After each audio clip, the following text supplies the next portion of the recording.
Assalamualaikum warahmatullahi wabarakatuh. Nama saya Ridwan Firdaus dengan NIM 110122000270 dari kelas 2B Manajemen. Di sini saya akan sedikit menjelaskan tentang hubungan akhlak dengan tasawuf. Hubungan akhlak dengan tasawuf. Pengertian akhlak tasawuf. Tasawuf menurut bahasa berarti baris, sufi, suci, sufos, Yunani hikmah, suf atau kainwal. Tasawuf menurut bahasa juga diartikan sebagai sikap mental yang selalu memelihara kesucian diri, beribadah, hidup sederhana, rela berkorban untuk kebaikan, dan bersikap bijaksana. Selanjutnya menurut istilah tasawuf adalah usaha mensucikan diri dengan cara menjauhkan pengaruh kehidupan dunia dan memusatkan perhatian hanya kepada Allah Subhanahu wa taala. Tasawuf adalah kegiatan yang berkenaan dengan pembinaan mental ruhaniah agar selalu dekat dengan Tuhan. Tasawuf adalah moralitas yang berasaskan Islam. Artinya bahwa pada prinsip tasawuf bermakna moral dan semangat Islam, karena seluruh ajaran Islam dari berbagai aspeknya adalah prinsip moral. Selanjutnya ada ruang lingkup tasawuf. Dan ruang lingkup ilmu tasawuf itu adalah hal-hal yang berkenaan dengan upaya-upaya atau cara untuk mendekatkan diri kepada Tuhan yang bertujuan untuk memperoleh suatu hubungan khusus secara langsung dari Tuhan. Ilmu tasawuf pada dasarnya bila dipelajari secara esensial mengandung 4 unsur, yaitu yang pertama yaitu metafisika, yaitu hal-hal yang di luar alam dunia atau bisa juga dikatakan sebagai ilmu gaib. Di dalam ilmu tasawuf banyak dibicarakan tentang masalah-masalah keimanan, tentang unsur-unsur akhirat dan cinta seorang sufi terhadap Tuhannya. Yang kedua, etika, yaitu ilmu yang menyelidiki tentang baik dan buruk dengan melihat pada amaliyah manusia. Dalam ilmu tasawuf banyak sekali unsur-unsur etika dan ajaran-ajaran akhlak, hablu minallah dan hablu minannas. Yang ketiga ada psikologi, yaitu masalah yang berhubungan dengan jiwa. Psikologi dalam pandangan tasawuf sangat berbeda dengan psikologi modern. Psikologi modern ditujukan untuk menyelidiki manusia bagi orang lain, yakni jiwa orang lain yang diselidikinya, sedangkan psikologi dalam tasawuf memfokuskan penyelidikan terhadap diri sendiri, yakni diarahkan terhadap penyadaran diri sendiri dan menyadari kelemahan dan kekurangan dirinya, untuk kemudian memperbaiki menuju kesempurnaan nilai pribadi yang mulia. Selanjutnya yang keempat ada estetika, yaitu ilmu keindahan yang menimbulkan seni. Yang selanjutnya ada tasawuf bertujuan untuk memperoleh suatu hubungan khusus langsung dari Tuhan. Hubungan yang dimaksud mempunyai makna dengan penuh kesadaran bahwa manusia sedang berada di hadirat Tuhan. Kesadaran tersebut akan menuju kontrak komunikasi dan dialog antar ruh manusia dengan Tuhan. Keberadaannya yang dekat dengan Tuhan akan berbentuk ijtihad atau bersatu dengan Tuhan. Tasawuf atau mistisme dalam Islam beresensi pada hidup berkembang mulai dari berbentuk hidup kehuzunan. Tujuan tasawuf untuk bisa berhubungan langsung dengan Tuhan dengan maksud ada perasaan benar-benar di hadirat Tuhan. Dengan demikian maka tampaklah jelas bahwa ruang lingkup ilmu tasawuf itu adalah hal-hal yang berkenaan dengan upaya-upaya untuk mendekatkan diri kepada Tuhan yang bertujuan untuk memperoleh suatu hubungan khusus secara langsung dari Tuhan. Yang selanjutnya ada sejarah DNA tasawuf. Tasawuf mempunyai perkembangan tersendiri dalam sejarahnya, berasal dari gerakan zuhud yang personal, selanjutnya berkembang menjadi gerakan tasawuf masif yang melahirkan kelompok ordo tertentu. Berawal dari abad kedua Hijriah, sikap asketisme yang tumbuh adalah apresiasi terhadap perilaku kehidupan Nabi Muhammad SAW yang penuh sahaja. Beliau sebagai model abid sejati menginspirasi para sahabat yang hidup pada masanya untuk melakukan praktik-praktik ibadah sebagai proses pendakian jiwa menuju Allah. Dalam perkembangannya, pada abad ketiga terjadi penyimpangan berat yang dilakukan oleh sufisme Syi'i dalam aspek tauhid atau teologi yang dinetralkan oleh teologi Ahlus Sunnah wal Jamaah. Usaha rekonsiliasi yang dirintis oleh Al-Muhasibi dilanjutkan oleh Al-Kharaj dan Al-Jaid dengan tawaran konsep-konsep tasawuf yang kompromitis antara sufisme dengan kelompok ortodoks kaum salafiyah.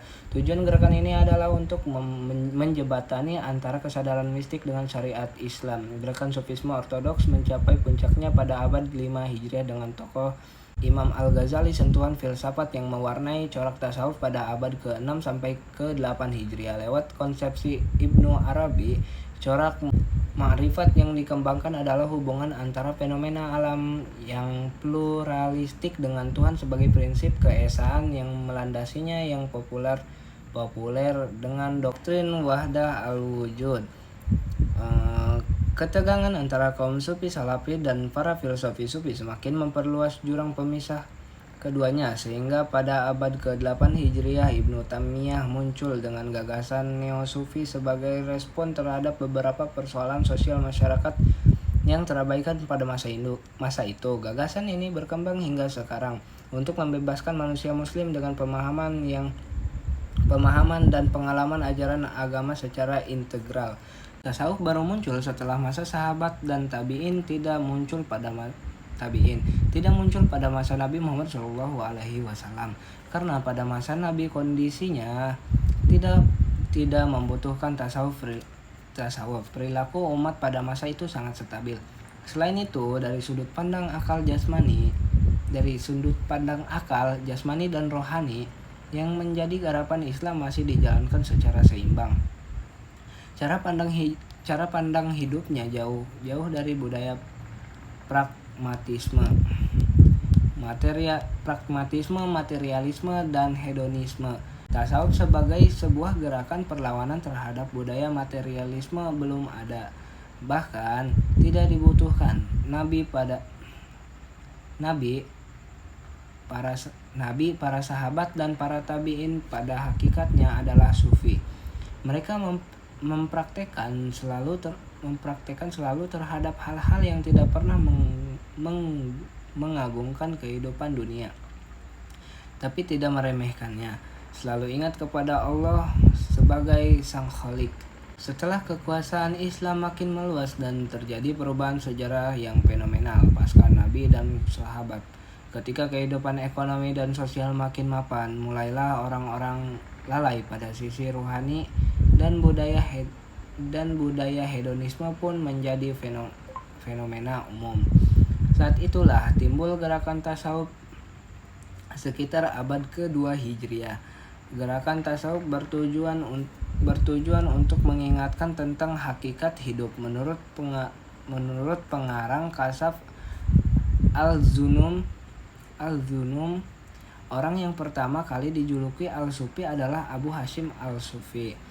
Pada masa Rasulullah SAW, Islam tidak mengenal aliran tasawuf, dan pada masa sahabat dan tabi'in atau generasi setelah sahabat, mereka itu menuntut ilmu dari para sahabat. Kemudian datang setelah masa tabi'in suatu kaum yang mengaku zuhud, yang berpakaian suf atau pakaian dari bulu domba.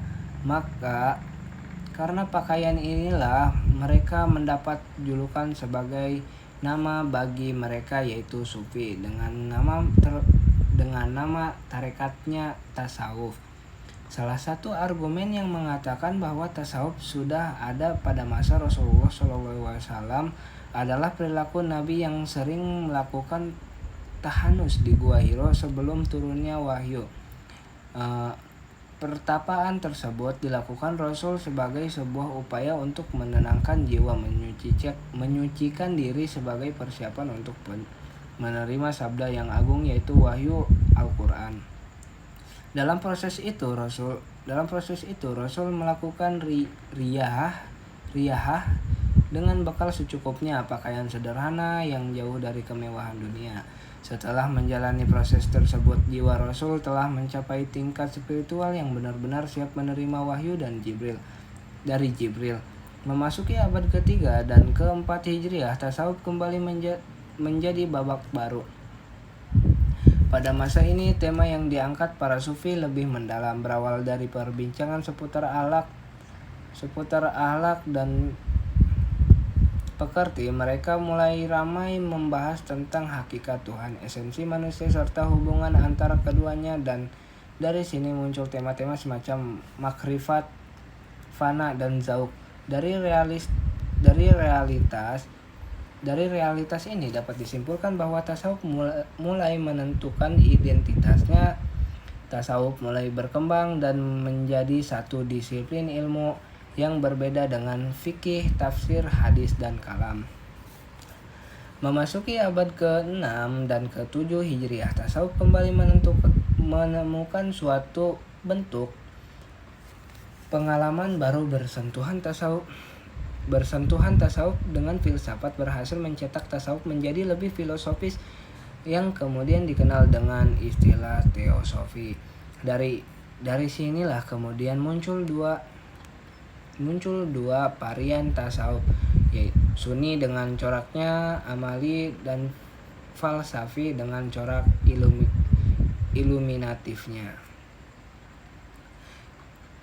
Timbulnya